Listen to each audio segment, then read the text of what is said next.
माझ्याबरोबर ना तुमचं पण हे असंच होत असेल बघा. एक दिवस संपायच्या आधीच ना दुसऱ्या दिवसाची तयारी सुरू होते. खरं सांगायचं तर ना आपल्या आयुष्यात ना आज ना पूर्णपणे कधीच संपत नाही. कारण उद्याची काळजी ही आपली आजपासूनच सुरू झालेली असते. म्हणूनच रात्री थोडासा वेळ काढून दुसऱ्या दिवशीची तयारी करून ठेवली, की सकाळी थोडीशी धावपळ कमी होते आणि दिवसाची सुरुवात पण छान होते. उद्या उपवास असल्यामुळे आजच मी साबुदाणे भिजत घालून घेतलेत आणि ते आत्ताच घालून घेतलेत, म्हणजे रात्री विसरायला होणार नाही आणि मग सकाळी ऐन वेळेस काहीही आठवत नाही. कारण माझ्याकडे फ्रीजमध्ये रताळी वगैरे काहीच आणलेली नाहीये. आजच्या व्लॉगमध्ये मी तुमच्याबरोबर अगदी साध्या सिंपल गोष्टी शेअर केलेल्या आहेत. तर आजच्या व्लॉगला सुरुवात करते. नमस्कार, मी प्राजक्ता आपल्या एका नवीन व्लॉगमध्ये तुमच्या सगळ्यांचं खूप मनापासून स्वागत करते. काही दिवसांपूर्वी माझ्याकडे जी बाकरवडी आणलेली होती ती आता फायनली मी रिफिल करून ठेवते. कारण माझ्याकडे जी अ, याच्या आधी मी चिरोटे आणलेले ते भरून ठेवलेले, म्हणजे जे मला एका मैत्रिणीने आणून दिलेले पुण्यावरनं येताना. तर चिरोटे संपले आहेत आणि बाकरवडी म्हटलं आता किती दिवस मी पॅकेट्समध्येच ठेवू, म्हणून म्हटलं की या कंटेनरमध्ये ती काढून ठेवू. आणि हे जे कंटेनर आहेत हे मी डीमार्टमधनं घेतलेत. याची क्वालिटी पण छान आहे. याचा आणि जो IKEAमधला घेतलेल्याचा फक्त ना रबर वेगळं आहे, क्वालिटी वेगळी आहे, पण बाकी कंटेनर छान आहेत. तर जेवढे राहतील तेवढे मी काढून घेतले आणि मी एक चूक केली, म्हणजे मी डायरेक्ट ओतायला नव्हते पाहिजे होते. हे मी एक व्यवस्थित काढून याच्यामध्ये बॉटलमध्ये स्टोअर करायला पाहिजे होते. याच्यामध्ये ना अर्धे तुटलेले पण होते आणि याच्यामध्ये थोडासा ना चुरा पण होता. तर तो मी बघितला नाही आणि मी डायरेक्ट ओतलं. पण आता हे एवढे उरले, तर आता हे जे उरलेले आहेत तो मी ना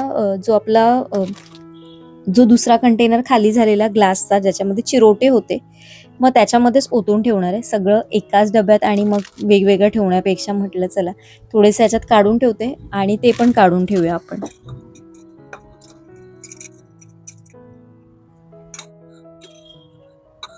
खरं सांगायचं तर ना आपला जास्त वेळ ना सर्वात जास्त या किचनमधल्या ना छोट्या छोट्या गोष्टी आवरण्यात आणि त्या जागच्या जागी ठेवण्यात जातात. हा डबा जागेवर ठेवायचा आहे, हे भांडं धुवायचं आहे, गॅस पुसायचा आहे, ओटा स्वच्छ करायचा आहे, फ्रीजमध्ये बघायचं आहे. हे काम आटपत नाही तोपर्यंत दुसरी गोष्ट आपल्या डोळ्यासमोर येते आणि कधी-कधी असं वाटतं, की अरे हे 5 मिनिटाचं काम आहे. पण ती 5-5 मिनिटं जेव्हा आपण एकत्र करू ना, तर अर्धा 1 तास आपला सहज निघून जातो आणि तो आपल्याला कळत पण नाही. आणि गंमत म्हणजे ना, हे सगळं झाल्यानंतर किचन जेव्हा मग असं स्वच्छ वाटलं ना, म्हणजे आपण जेव्हा बघतो ना, तेव्हा असं वाटतं, की अरे हां, हे सगळं व्यवस्थित आहे ना, आता आपल्या त्या मेहनतीचं म्हणजे काही वाटत पण नाही आपल्याला. अगदी छान वाटतं. तर हे जे चणे आहेत ना, माझ्याकडे बऱ्याच दिवसांपासून आणलेले होते. तुम्हाला माहिती आहे, माझ्याकडे चणे राहत नाहीत, पण यावेळेस काय माहिती खूप जास्त राहिलेले. पण उद्या काहीतरी त्याची रेसिपी ट्राय करेन. आज जेवण करायचं नाहीये. आज फक्त थोडीशी खीर करायची होती मला. तर मी खीर करण्यासाठी थोडीशी म्हणजे माझ्याकडे शेवया होत्या. तर ॲक्चुअली ह्या शेवया रोस्टेड आहेत. त्याच्यामुळे मी याच्यामध्ये तूप वगैरे काही वापरणार नाहीये. या मी असंच आणते आणि त्याच्यानंतर पण मी ना या थोड्या ओव्हनमध्ये रोस्ट करून स्टोअर करून ठेवते. म्हणजे मला त्या भाजाव्या लागत नाही आणि मी बऱ्याच वेळा खीर करताना असंच करते. तर आज मी ना खीर करणार आहे, तीही अगारोच्या या मल्टीपर्पज किटलमध्ये करणार आहे. याच्यामध्ये चहा वगैरे पण होतो, पण मी कधी चहा केला नव्हता. तर मी म्हटलं चला आज खीर पण करते, तुमच्याबरोबर शेअर पण करेन आणि मला देखील कळेल की याच्यामध्ये दूध कसं बॉईल होतं किंवा चहा याच्यामध्ये केला तर एखाद्या वेळेस होऊ शकतो का व्यवस्थित. म्हणून म्हटलं आज याच्यामध्ये करूया. तर मी ना याच्यामध्ये शेवया टाकल्यात आणि केटलमध्ये जेवढं शेवया शिजायला पाणी लागतं त्याचं थोडंसंच, म्हणजे अगदी कट टू कट मी पाणी टाकलंय आणि एक 5 मिनिटामध्ये आपल्या या शेवया शिजून तयार होतील बघा.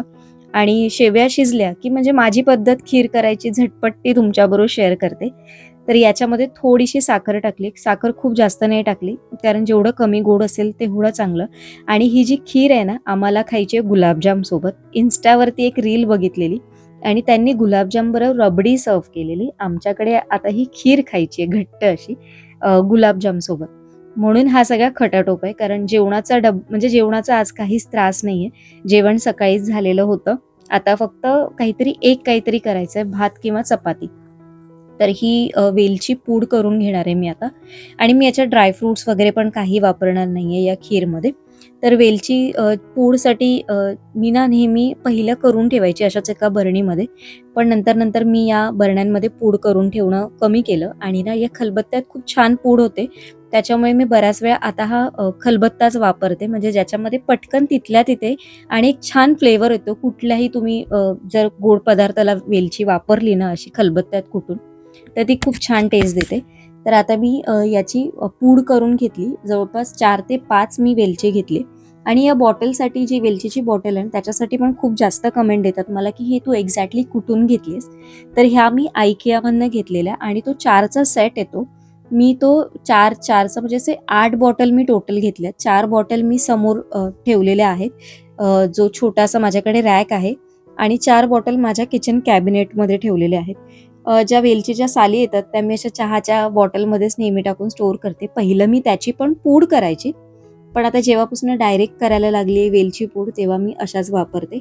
आणि मी ना वरती झाकण नाही ठेवलंय बघा किटलच्या वरती.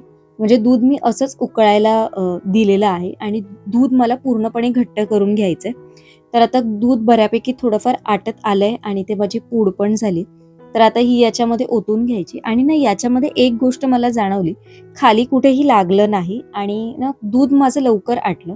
जेवढा टोपामध्ये शिजायला म्हणजे गरम व्हायला वेळ लागतो त्याच्यापेक्षा याच्यामध्ये लवकर झालं माझं खीर आणि मला जशी पाहिजे होती तशी बऱ्यापैकी घट्ट झाली.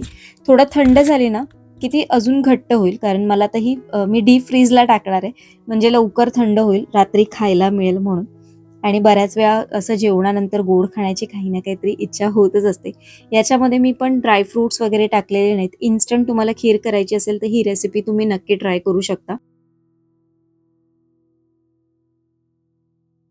तर खीर आपली झाली बनून, ती सेट होते आणि जेवणाला आज सुट्टी आहे. सकाळी जेवण केलेलं असल्यामुळे सकाळी जेवण करून ठेवण्याचा काही विचार नव्हता, पण भाजी थोडीशी जास्त झाली. त्याच्यामुळे मग आता काहीतरी एकच राईस किंवा मग चपाती किंवा मग भाकरी असा काहीतरी विचार करते मी. आणि कालच्या ब्लॉगमध्ये मी तुमच्याबरोबर काही गोष्टी शेअर केलेल्या, त्याचं थोडंसं ब्रीफ मी आज तुम्हाला सांगते, म्हणजे तुम्हाला पण असं नको व्हायला की एक्झॅक्टली काय सांगणार आहेस किंवा एक्झॅक्टली या व्हिडिओमधनं काय आम्हाला माहिती मिळणार आहे किंवा आम्हाला काय हेल्पफुल आहे. त्याच्यासाठीच्या गोष्टी मी तुमच्याबरोबर शेअर करते. सर्वात पहिलं तर हे व्हिडिओ आहेत ते आपल्या फक्त मेंबर्ससाठी असणार आहेत. म्हणजे तुम्हाला आपल्या चॅनलची मेंबरशिप्स घ्यावी लागतील. जसं तुम्ही मला सांगत होता की प्राजक्ता तू ऑनलाईन क्लासेस घे, तर ऑनलाईन क्लासेस जेव्हा मी घेतले असते तरी त्याला पण काहीतरी एक फीज मी ठरवली असती आणि ते सगळ्यांना शक्य पण झाले नसते. तर हा एक ऑप्शन मला बरा वाटला की आपण मेंबर्स जेव्हा तुम्ही म्हणजे जॉईन व्हाल त्याच्यासाठी एक मिनिमल फीज आहे, म्हणजे चॅनलची मेंबरशिप आहे ती तुम्हाला घ्यावी लागेल. आणि तुम्ही तिथे जॉईन बटन केलं तर तुम्हाला तिथे सगळे त्याचे प्राइस वगैरे सगळे डिटेल्स कळतील. त्याच्यानंतर हा जो व्हिडिओ असेल तो मी ऑल्टरनेट डे पोस्ट करेन आणि तो दुपारी 3 वाजता येईल. डेलीचा व्हिडिओ आपला रोज 1 वाजता येईल. शॉर्ट व्हिडिओ आपला संध्याकाळी 6 वाजता येईलच. आणि या व्हिडिओमधनं मी तुम्हाला काय काय शेअर करणार आहे त्या गोष्टींची ब्रीफ माहिती मी तुम्हाला आज सांगते. तर सर्वात पहिला म्हणजे की बिझनेस कसा करायचा, तर त्या बिझनेस कसा करायचा किंवा तुम्ही काय पद्धतीने तुमचा बिझनेस कसा ग्रो करू शकता, ऑर्डर्स कशा घ्यायच्या किंवा मी कशा ऑर्डर्स घेतल्या, मला त्यातनं काय प्रॉफिट झाला, काय लॉस झाला किंवा मी कुठे चुकी केली, या सगळ्या गोष्टी मी सांगणारच आहे. पण त्याच्या आधी एक गोष्ट तुम्हाला क्लिअर करते की बघा, बिझनेस तुम्ही म्हणाल आज चालू केला आणि उद्या ग्रो होईल, तर अजिबात नाही. तुम्हाला त्याला वेळ द्यावा लागेल. 6 महिने, 1 वर्ष अशा गोष्टी जातील. जसा तुमचा एरिया आहे, तुमच्या आजूबाजूचं सराउंडिंग आहे त्याप्रमाणे ऑर्डर्स हळूहळू येत जातात. तुम्ही कुठलेही रेस्टॉरंट म्हणा किंवा स्विगी, झोमॅटो कुठेही जा, तुम्हाला लगेचच्या लगेच ते ग्रो होत नाही. जसाच्या माउथ टू माउथ पब्लिसिटी होते आणि खाण्याच्या बाबतीत तुम्ही जेवढी माउथ टू माउथ पब्लिसिटी कराल तेवढी खूप जास्त चांगली होते ती तुमच्या बिझनेससाठी. तर अजून काही गोष्टी आहेत त्या मी सगळ्या त्या ब्लॉगमधनं शेअर करेनच. या पण आहेत. त्याच्याबरोबर दुसरी गोष्ट म्हणजे की हा जो बिझनेस चालू करण्यासाठी काही लीगल फॉर्मॅलिटीज असतात का किंवा काही या दृष्टीने आपला बिझनेस व्यवस्थित रीतीने किंवा त्याला एखादं आपल्याला नाव द्यायचं असेल तर त्यासाठी काय करावं लागतं, या सगळ्या गोष्टी पण मी शेअर करेन. त्याच्यानंतर एवढ्या कमी दिवसामध्ये आपण सगळ्या गोष्टी नाही शिकू शकत, तर मी तुम्हाला रक्षाबंधनसाठी जर तुम्हाला काही ऑर्डर्स घ्यायच्या असतील त्या कशा पद्धतीने घ्यायच्या, त्याचा प्रॉफिट, त्याचा लॉस, त्याच्यातनं मार्जिन कसं काढायचं, कुठे सेल करायच्या, कुठल्या प्लॅटफॉर्मवर सेल करायच्या, कशा पद्धतीने करायचं याबाबतच्या माहिती देईल. हॅम्पर्स कसे निवडायचे, त्याच्यामध्ये काय गोष्टी असल्या पाहिजेत, कलर कॉम्बिनेशन्स किंवा अजून कुठल्या गोष्टी आपण या सगळ्याचा विचार कशा पद्धतीने करायचा हे सगळं सांगणार आहे. आणि त्याचबरोबर काही रेसिपीज पण शेअर करणार आहे की ज्याचा वापर करून म्हणजे त्या पद्धतीने तुम्ही करून तुम्ही एक असे हॅम्पर्स पण घरच्या घरी बनवू शकाल की जे तुम्ही रक्षाबंधनच्या आधी स्वतः सेल करू शकाल. असा माझ्याकडनं हा प्रयत्न असणार आहे. तर मला असं वाटतं की तुम्हाला या सगळ्याचं क्लॅरिफिकेशन मी दिलं आहे की तुम्हाला काय काय गोष्टी बघायला मिळणार आहेत. आणि हे फक्त आता रक्षाबंधन पुरतच असणार आहे. आणि जर आपल्याला तुम्हाला जर वाटलं तर मग ही सिरीज आपण एव्हरी मंथसाठी पुढे कंटिन्यू करू. पण सध्या तरी ही या मंथसाठीच आहे.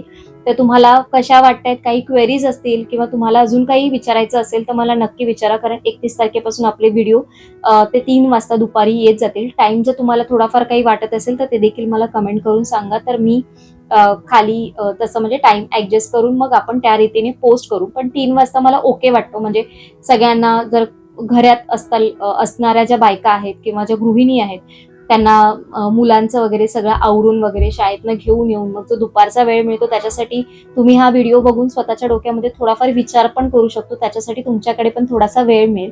तर असा विचार करून मी 3चा वगैरे टायमिंग ठेवलाय. तर चला आजचा व्हिडिओ मी इथेच एंड करते. आजच्या व्हिडिओसाठी तुमच्याकडनं माझ्यासाठी काही सजेशन असेल, काही तुमच्याकडे क्वेरीज असतील मला कमेंट मार्फत नक्की सांगा.